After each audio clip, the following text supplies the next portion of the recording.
Bienvenidos a Conversaciones sin editar, un podcast de música, canciones, libros, una conversación amena entre ustedes y yo. Hoy quisiera empezar leyéndoles algo. Soy leyenda, la muerte no me espanta y las enfermedades ni siquiera pueden afectarme. Miradme y os resultará difícil adivinar mi edad, pues nací en el año 1330 de nuestro Señor, hace más de 670 años. A lo largo de mi vida he desempeñado varios oficios. He sido médico, cocinero, librero, soldado, maestro de literatura y de química, e incluso policía y ladrón. Pero antes de todo eso, fui un alquimista. De hecho, fui el alquimista. Michael Scott, un escritor irlandés nacido en 1959 en Dublín, nos presenta de esta manera al inmortal Nicolas Flamel, el alquimista más famoso de todos los tiempos, y nos lo hace para presentarnos una serie de 6 libros llamados justamente Los secretos del inmortal Nicolas Flamel. Recuerdan que hace algunas semanas hablamos de alquimia, ya todos conocen los procesos básicos de la alquimia y, y que el objetivo fundamental de la alquimia era lograr obtener de una forma u otra la vida eterna, consiguiendo el elixir de la eterna juventud, luego de conseguir la piedra filosofal. ¿Qué sucede? Michael Scott, fíjense que no nos plantea un tipo medieval metido en un laboratorio oscuro, no. Está hablando de un tipo de más de 600 años que, como debería pasar en alguien que tiene una vida eterna, ha hecho de todo. Ha sido profesor, ladrón, policía, maestro, ha tenido hospitales, ha cuidado gente, ha escrito libros, ha leído, leído y leído. Entonces te presenta a este hombre, a Nicolas Flamel, no solamente como un alquimista, sino como el alquimista. Una de las cosas interesantes de esta serie es que va presentando a los personajes con títulos que los definen. Te los presenta como eh, el alquimista para Nicolas Flamel. Cuando te hablan de su esposa, Perenelle Flamel, te hablan de la hechicera. Entonces empiezas a entender cuando te habla de algunos otros personajes, les va poniendo este tipo de apodos. Pero estos 6 libros se presentan como el alquimista, el mago, la hechicera, el nigromante, el brujo y la encantadora. Y te pone diferentes formas. Fíjate que el alquimista es la persona que usa la alquimia. El mago hace magia. La hechicera crea hechizos. O sea, no solamente hace uso de la magia, sino que crea hechizos. El nigromante revive a los cadáveres. Imbuye vida en los cuerpos muertos para hacerlos, para dominarlos a su voluntad. El brujo es el que rompe los juramentos, el que desata la ira y la rabia de la maldad. Y la encantadora, en inglés la encantatriz, es aquella que domina todos los tipos de magia y a su vez no domina ninguno porque los convierte en un solo tipo de magia y ese solo tipo de magia lo hace más poderoso que todo lo demás. Cuando te presentan de esta forma los libros, te crea una intriga de, bueno, está bien, es un libro más de Nicolas Flamel. Sí y no. Es un libro más de Nicolas Flamel. Es otro libro de Nicolas Flamel, no es uno más. Michael Scott tiene la virtud de presentarte una cantidad de series, de seres mitológicos y de presentártelos como personajes reales que viven en reinos paralelos a donde estamos y que en un principio estuvieron todo el tiempo trabajando con los seres humanos. Una de las cosas, por ejemplo, que puedes darte cuenta, te habla de los clanes, de los clanes Trok, de los Trok Mandra, de los Trok Andra, es decir, de los hombres puerco, los hombres perro, eh, los hombres gato, los vampiros como seres de la última generación, y te habla de distintos tipos de vampiros que viven de sangre y de vampiros que viven de la emoción, que viven de robar recuerdos, de robar alegrías. Te presenta una serie de personajes que no siempre ves en un libro común y te los va mezclando. Por ejemplo, fíjate, te habla mucho de Hécate, que en la mitología griega era la diosa de la magia, pero te pone a Hécate como la diosa de las tres caras, como la mujer que es niña, luego una doncella, una mujer en pleno uso de facultades, y al finalizar es una anciana. Pero además vive en el Isgardil, en el árbol de la vida nórdico, en este árbol cuyas raíces atraviesan todos los mundos porque encierra toda la vida y de él se genera una vida. Te empieza a mezclar personajes de una manera increíble. Por ejemplo, la bruja de Endor te habla de ella, y cuando te habla de la bruja de Endor, bueno, la bruja mala del oeste, ¿no? Te muestra que la bruja es experta en la magia del aire y que el origen de la momificación es justamente cómo se utiliza la magia del aire para envolver en capas de aire tan sutil que parecieran vendas de lino, que parecieran vendas blancas, al neófito, al iniciando, y que pueda adquirir a través de la piel, a través de la respiración, envuelto en esas vendas, el conocimiento y el uso de la magia del aire y del conocimiento de los hechizos del aire. Por ejemplo, el aire sirve para subir o bajar la temperatura, para generar lluvia, para concentrar humedad en ciertos sitios, para generar un ventarrón, para atraer la neblina porque bajas la temperatura y la humedad se concentra y genera neblina. Es magia del aire. Pero la magia del aire también sirve para flotar. ¿Por qué? Porque una alfombra mágica no es más que una alfombra impulsada por el aire que emana del cuerpo de la alfombra, generando una superficie estable de flotación. Entonces, esa envolver en lienzos de aire de origen en la mitología del libro a la momificación, y la bruja de Endor se burla de que los egipcios nunca entendieron que el problema era que había que envolver a las personas vivas, no después de muertas, que el renacimiento como personas con un nuevo poder, con una nueva capacidad, se daba cuando los envolvían vivos, no cuando los envolvían muertos.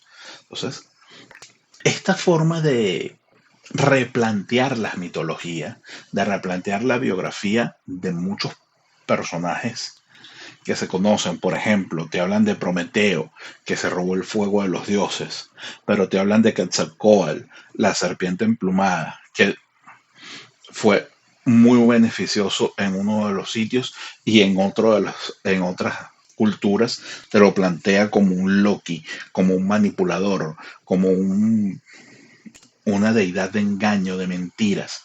Entonces, puedes ver cómo se desarrollan. Te hablan, por ejemplo, de Marte, del dios de la guerra, como también, no solamente te le ponen Marte, te le ponen Huitzilopochtli, que fue el nombre que le dieron los aztecas. Te lo ponen con el nombre de Hades, no de Hades, perdón, disculpen, con el nombre, no como el nombre, sino como el primer brujo, el primero que rompió juramentos, el primer Aulaga, el primer quebrantador de su palabra, como que en algún momento te lo ponen incluso como fundador del Imperio Romano, como que crió a Rómulo y a Remo, y que luego con tristeza vio cómo se traicionaban, y esto lo convirtió en una persona iracunda que tuvo que ser encerrada por la forma despiadada en que estaba utilizando su poder. Entonces, Estos personajes que te estoy nombrando, fantasiosos, pertenecen a una raza llamada inmemorial, a una raza de personas que viven para siempre, que tienen más de 10.000 años de vida, que en algún principio vivieron en Danu Talis, que es una forma de llamar a una isla paradisiaca, una forma de traer hasta cierto punto el mito de la Atlántida, pero también el mito de Arcadia, el mito de este Edén, donde los dioses vivían antes del tiempo.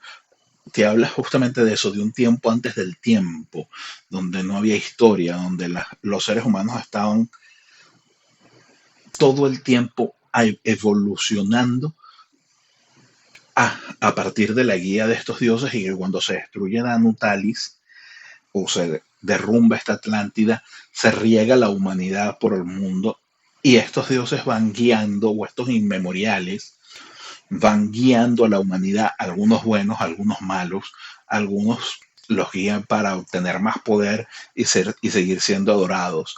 Y que esta forma de guiar a los seres humanos los transformó en nuestra mitología, que son seres que quedan en nuestro inconsciente colectivo, en arquetipos de nuestro inconsciente colectivo, porque todos son la misma persona. Marte, Huitzilopochtli con la guerra, es la misma persona, solo que visto en civilizaciones distintas, es el mismo arquetipo, es el mismo inmemorial. Bastet es la misma diosa gato de un lado y la diosa jaguar del otro lado. Y en un principio también fue la diosa de la feminidad. Entonces, te pone algunos personajes, por supuesto, de la mitología celta. No puede evitarlo, porque estamos hablando de un hombre experto en mitología celta, que ha escrito varios libros de mitología celta, y te coloca a Skatash, una guerrera mítica, y te colocan una guerrera mítica cuando te hablan del judo, del kendo, te hablan del aikido, o del karate, o del taekwondo, te dicen que no, ella no tiene estilo, que las artes marciales nacieron de las interpretaciones de distintos seres humanos viéndola a ella entrenar, y que cada uno lo adaptó a su forma. Fíjense cómo te mezcla una nueva mitología allí. Generalmente se habla de que la mayoría de las artes marciales evolucionaron tarde o temprano desde el Kung Fu, por lo menos las artes marciales orientales, y que el Kung Fu evolucionó mitológicamente hablando de la contemplación de los animales. Por eso que los famosos estilos de grulla blanca, tigre, dragón, mantis, mono, porque era contemplar la lucha de los animales y cómo sus movimientos y la economía de los movimientos de los animales para defenderse servían para atacar a su vez a unas presas, o para defenderse como ser humano y evitar ser presa de otro ser humano. Esto evolucionó, llegó a Japón, llegó a Corea. De hecho, el karate es una evolución. El karate más tradicional de Okinawa es una evolución. Se habla mucho del que viene del Kung Fu de la grulla blanca. Y el taekwondo es un arte mucho más moderno que en algunos sitios se escucha hablar incluso del karate coreano. No es tan así, pero sí es una evolución del karate japonés que se da en Corea luego de las invasiones japonesas a Corea y la adaptación en Corea. Pero te dicen que la fuente original de todas estas artes marciales orientales, de todos estos guerreros legendarios, es Skatash, una criatura de la última generación, hija de inmemoriales, pero criada fuera de esta isla llamada Anutalis. Es una vampira, no se alimenta de sangre, sino que se alimenta de emociones. Te Y tú dirás, bueno, ya me empezó a mezclar una cantidad de personajes mitológicos. Eh, no se creen que solamente estamos hablando de Hécate, Anubis, Bastet, Marte. No, no. Estamos hablando, por ejemplo, de Odín, de Thor. Te estamos hablando de que hay personajes de todas las mitologías mezcladas. Y te los junta con personajes reales que tienen un contexto histórico, como Nicolas Flamel, como su esposa Perenelle Flamel, como John Dee, que es un personaje histórico del siglo XVI, que fue astrólogo, ocultista, fue el consejero principal de la reina Isabel I de Inglaterra. Algunos dicen que fue el primer espía, el primer 007, porque viajó por toda Europa espiando, haciéndose de ocultista, de alquimista, de astrólogo y a su vez recibiendo noticias para reenviarlas a Inglaterra. Te habla, por ejemplo, de bueno, Billy the Kid o William H. Bonney, el famoso forajido estadounidense que muere en el tiroteo que muere en un tiroteo.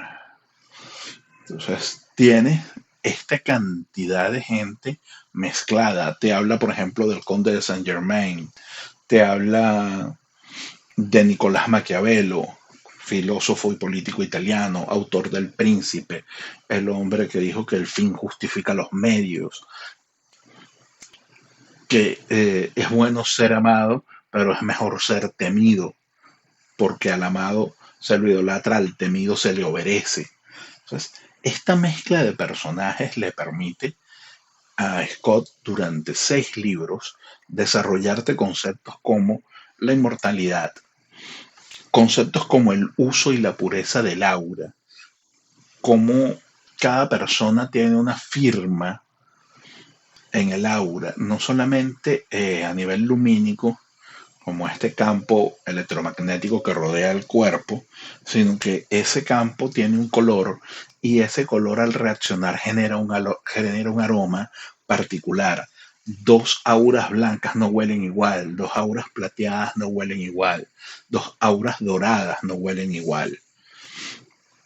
Entonces, esta forma de ver las auras como una especie de huella digital espiritual te plantea que el origen de la magia es el uso consciente del aura, que aquellos seres humanos que tienen un aura particularmente pura, particularmente poderosa, definidas en un solo color, en un solo espectro, luego de entrenamientos y de cierto proceso que ellos llaman, él llama acá el despertar, en otras culturas son los cultos iniciáticos, el proceso de depuración le permite al ser humano acceder a sus sentidos de manera completa y al acceder a sus sentidos de manera completa accede a ver, a oler, a sentir el aura y a ser capaz de canalizar la energía del aura, cambiando no la realidad, no la realidad,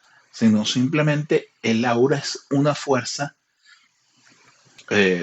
más de la naturaleza que puede hacerse interactuar con las fuerzas primordiales y te permite la transmutación, por ejemplo.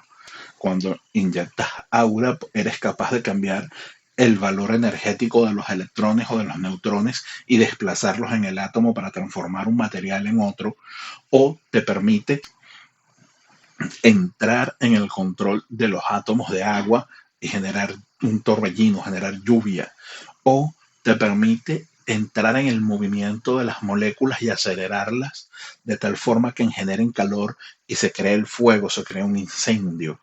Entonces, el aura es la fuente de energía principal de la magia en esta serie y el uso correcto del aura y el uso correcto de la magia es una de las cosas que vas a ver durante la serie. El qué hacer con la inmortalidad, qué no debería hacerse con la inmortalidad. Te mezcla además cosas, temas como arcontes, como reptilianos, como señores de la tierra, que son personajes mitológicos, eh, por poner una terminología de otra mitología, valga la redundancia, integradas a esta nueva forma de ver o a esta nueva historia o a esta nueva cronología del mundo. Y es la forma en que te narra los acontecimientos es una narración que está hecha para que una persona joven, una persona que está buscando no leer para adquirir una gran cultura, para entender la trascendencia de Anubis como dios apotropaico, capaz de guiar en el inframundo a través del viaje del alma, el K del faraón, hasta que se pueda convertir en un nuevo Osiris. No, no, no. Te puede mezclar, no necesitas ese nivel de profundidad de entendimiento, sino sentir, oye, hay un Dios aquí, este tipo tiene poder, este tipo hace esto. Es divertida la forma en que te lo muestra, es una forma relajante, es una forma que te permite adquirir conocimientos, te vas enterando de nombres de personajes, te vas enterando de pedacitos de otras culturas que no siempre están a la mano en un mismo libro y te va hilando un concepto que a la larga te hace sentirte conforme con el libro. Ah, que si hubiese querido hubiese podido desarrollar mucho más. Sí, hubiese podido desarrollar muchas más cosas porque el tema da para desarrollar más cosas. Tiene la potencia, la fuerza narrativa y además tiene ese yo no sé qué que les da alma a los libros, porque te los haces entretenidos, te los hace fáciles de leer, te los comes, te los devoras cuando agarras uno de los libros. Es- Está publicado en inglés, está publicado en español, hay múltiples versiones editoriales, les recomiendo. Por favor, no dejen de leer la serie de los secretos del inmortal Nicolas Flamel. Esto fue Conversaciones sin editar.